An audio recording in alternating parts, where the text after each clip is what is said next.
Welcome everyone. In the first video, we typed in to text DaVinci at OpenAI's Playground to write a list of things to learn about Python starting from beginning level. And it gave us this list. And in the first video, we went through the first two. And now we're going to try to start again with the third one. And as much of it as possible in about 20 minutes time. So let's get started. To do this, last time we used, again, the OpenAI Playground because ChatGPT was pretty busy, but this time it seems to be working better, so I just simply primed the ChatGPT to be a Python AI teacher, AI Python programming language teacher. I just said you're an AI Python programming language teacher, and it said as a teacher of the Python programming language, my goal would be to help students understand, and it went on with that, so this is good. Now we can just simply copy the third element in our list and then say, please explain to me the concepts of functions and modules. Let's include the modules with code examples.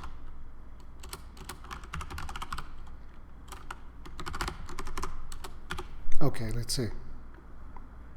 I'll pause the video while it's thinking of a response, and once it has given us something, we'll go ahead to Visual Studio Code and work with it. Okay, it gives us a pretty good answer. It said functions and modules are two important concepts in Python that help make the language powerful and easy to use. Function is a piece of code that performs a specific task and can be reused in different parts of a program. Functions are defined using the def keyword, as you see over here, followed by a name and a set of parentheses that may contain parameters. Here's an example of a simple function that takes in two numbers as input and returns their sum. We can copy this directly to VS Code, and this returns the XY. So def here is the command to define a function. Add is the name of the function. It is going to receive two arguments, and then it's going to return the sum of it. So we can then print add, for example, 2 and 3, and if we run this, you'll see that it will print 5, effectively adding those two together. Let's see what else it said. To use this function, you would call it by its name, followed by the values you want to use as inputs, like this. Here, actually, it's assigning it to a variable. We talked about variables in the last one. In this case, then we would then just print the result, and this would be, again, 5, as you see. Let's go ahead. In this example, the function would be called with the values in 2, 3 as its inputs, and the result would be assigned to the variable's result. A module, now it's talking about modules. Module is a file containing Python code that can be imported into other programs to provide additional functionality. Modules are typically organized into related groups, and each module has a specific purpose. For example, the math module provides a variety of mathematical functions, such as trigonometric functions and square roots. To use a module, you first need to import it using the import keyword like this. You can actually copy this code, and math is a module that automatically comes with Python, so you don't have to pip install it. And once we have this code ready, once the module is imported, you can access its functions and variables using the dot notation like this. We can copy this, and here we can actually replace this result with the math.square-root method of 16, which should give us 4, as you can see, 4.0 in float decimal point. So it goes on to explain, in this example, square root function from the math module is used to calculate the square root of 16, and the result is assigned to the variable result. Both functions and modules are important tools for writing efficient and maintainable Python code. They allow you to write code that is modular and reusable, which makes it easier to write, test, and debug your programs. So, for example, let's ask it what are some useful, tell me some of the most useful, let's say top 5 useful Python modules. We are just exploring different ways of how it can teach us Python. Well, I'll be right back once it completes its response. Okay, it gave us 5 examples. It says there are many useful Python modules, but he just ChatGPT picked these ones. The math module, which provides a variety of mathematical functions such as trigonometric functions, logarithms, and square roots. Datetime module, which provides tools for working with dates and times. JSON module, which provides support for working with JSON data. Random module, which provides functions for generating random numbers and data. The OS module, which provides functions for interacting with the operating system, such as creating and deleting files, reading and writing to the file system, and managing directories. These are just a few examples of the many useful modules available in Python. There are many more modules that provide additional functionality and can be easily imported into your programs to help you solve specific problems. We can also go on to ask specifically about a library module, I should say. Tell me some functions from the math module, for example. And it should give us some, at least some of the interesting or at least most useful functions from the math module. We also, the next one was actually working with files and directories. So after this, we'll skip to that, and maybe it'll tell us about our OS module more there as well. Okay, the math module is a built-in Python module that provides variety. Okay, we already know that. Math.ceil, for example, returns the smallest integer greater than or equal to x. Because x then in this case would be a decimal number. Floor returns the largest integer less than or equal to x. We can actually test these out real quick. I believe if we were to say math.ceiling of 2.9, it should print 3, if I'm not mistaken. Yep. And math.floor would actually print 2 because it will reduce it to 2 as an integer. Other useful functions are math.fabs, returns the absolute value of x, math.factorial, fsum, isclose, and we can see, I won't read all of them, but you can pause the video and read them yourself, or actually you can continue to ask more detailed questions about each one, or ask it to give you some code snippets that you can work with to understand them better. So for now, let's continue working with files and directories. We will say teach me about working with files and directories in Python with code examples.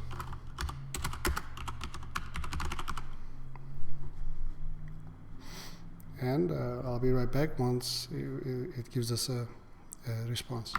Okay, this is pretty great. It says in Python you can work with files and directories, also known as folders, using the OS module. Just as we suspected, it's going to use the OS module. This module provides functions for creating, reading, and writing files, as well as for managing directories. To use the OS module, you first need to import it into your program using the import keyword like this. Let's do that. We'll do it right underneath import OS. And let's comment these out for now. I'll still leave them here. Once you've imported the OS module, you can make its functions to work with files and directories. For example, you can use the OS makeDir function to create a new directory like this. Let's try that. So as you can see, there are no directories currently. There are only 2 files. Let's just paste this here, and once we run this, it should create a directory called my directory, as you see right here. It just made one. We'll go ahead and delete this. This code creates a new directory called my directory. That's right, we just witnessed that. To write a file, you can use the open function to open the file in the write mode, and then use the write method to write the data to the file. For example, it's going to make a file called myfile.txt. After the comma, it's going to give a W argument to open it in the write mode. And then it's going to F, since it assigns this operation to F, it's going to say f.write, hello world, and f.close. And we should be able to create this file just like this.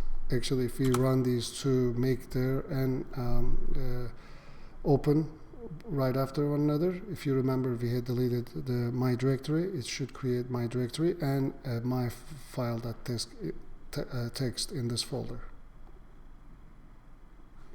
Again, it created both the directory and my file.txt. If we open it, it says hello world in it, as you can see. So it not only created the file, also wrote hello world in that file. Let's go ahead and continue reading. This code creates a new file called myfile.txt in the current working directory and writes the string hello world to the file. To read from a file, you can use the open function. Just like we've done, we're going to open it in read mode, and then instead of write, we're going to use read. Let's copy this. Since we already have our file already existing, this should work right away. So it's going to open the file, it's going to read it to data, and then let's print data, and then it's going to close the file. If we run it, as you can see, it prints hello world in the console. This is pretty cool.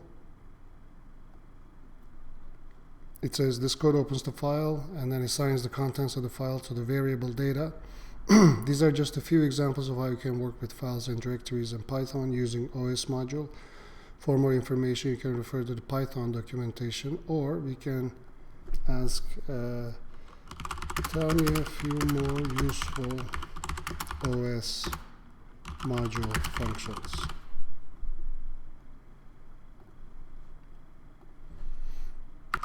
Okay, it started giving us a decent answer. The OS module provides a variety of functions for working with files and directories.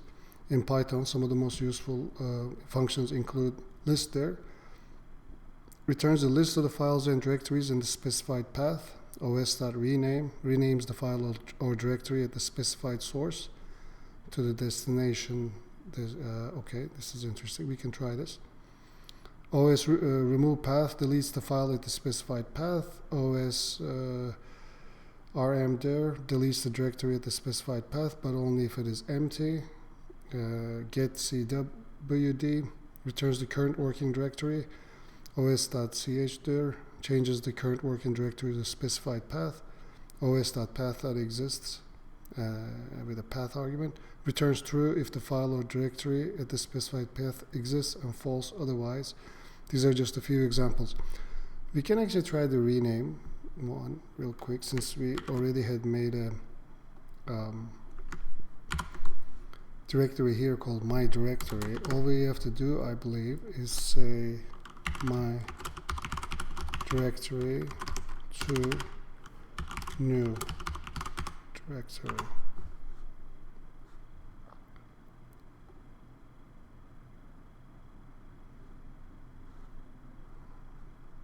Oh, we have to give it the actual path. Let me see. Renames the file or directory at the specified source. I believe then we would have to maybe do it like this.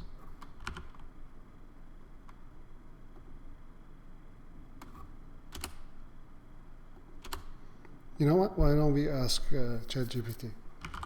Give me example code for os dot, which one was it? Rename. Oh, it's let's see.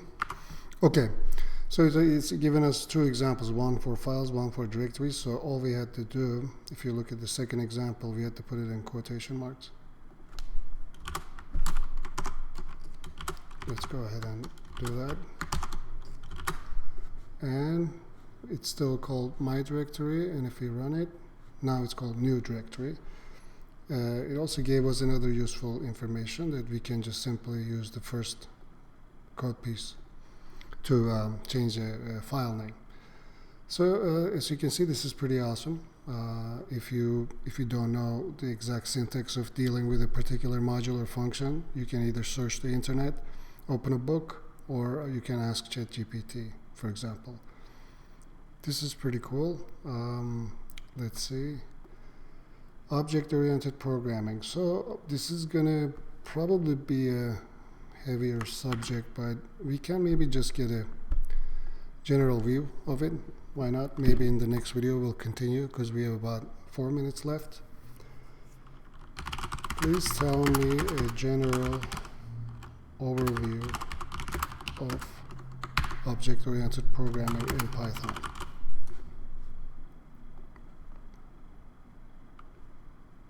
Oh, I misspelled, but it should be all right. Let's try again.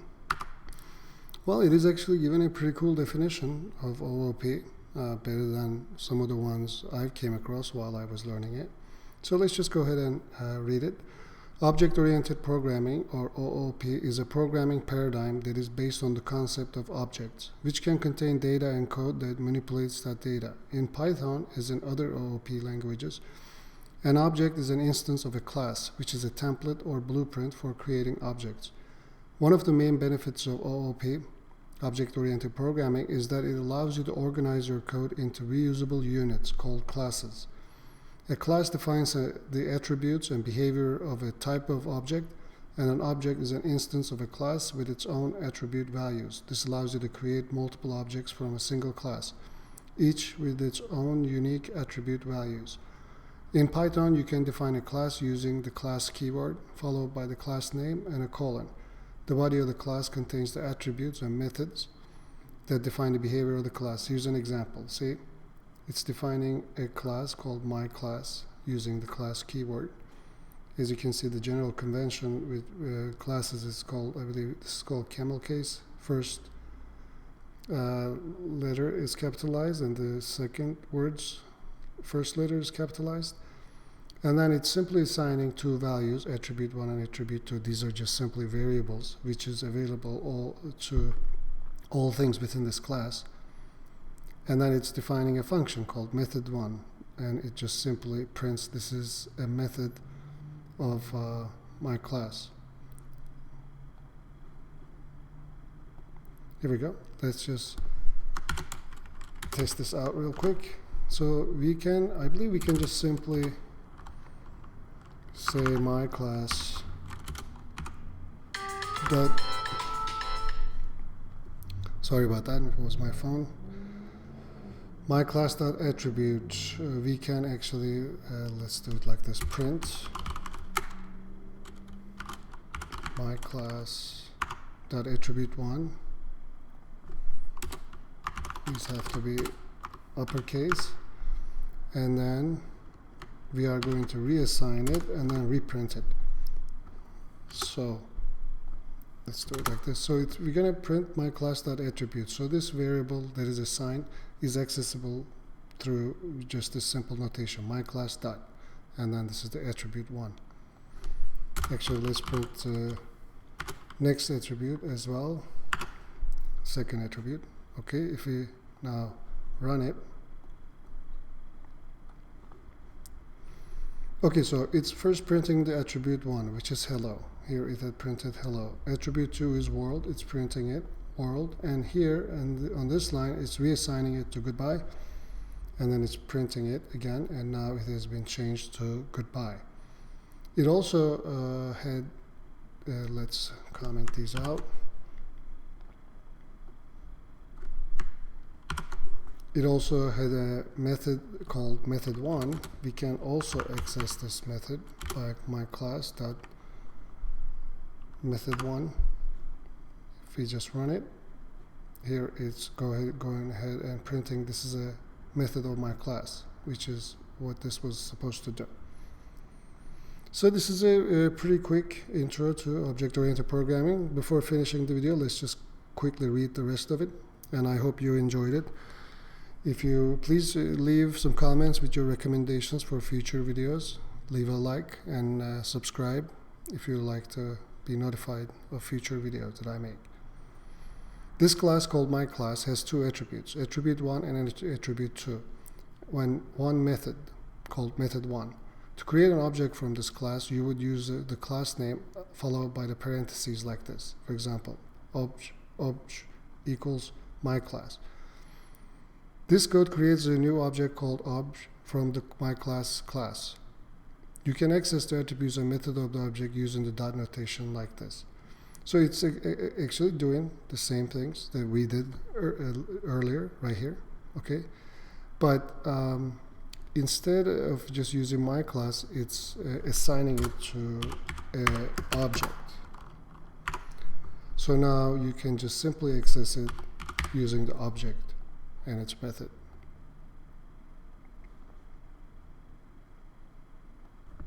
Oh, we no longer need to do this, I believe. Yeah, this is a method of myClass. So this is pretty cool that you can do this. In this example, the attributes and the methods of object are accessed and used to print their values. Overall, object-oriented programming is a powerful programming paradigm that allows you to organize your code into reusable units and create objects with unique attribute, values, and behavior. It's a widely used approach in Python, and understanding the basics of OOP is essential for becoming a proficient Python programmer. So we'll end the video here. Thank you for watching, and have a great one.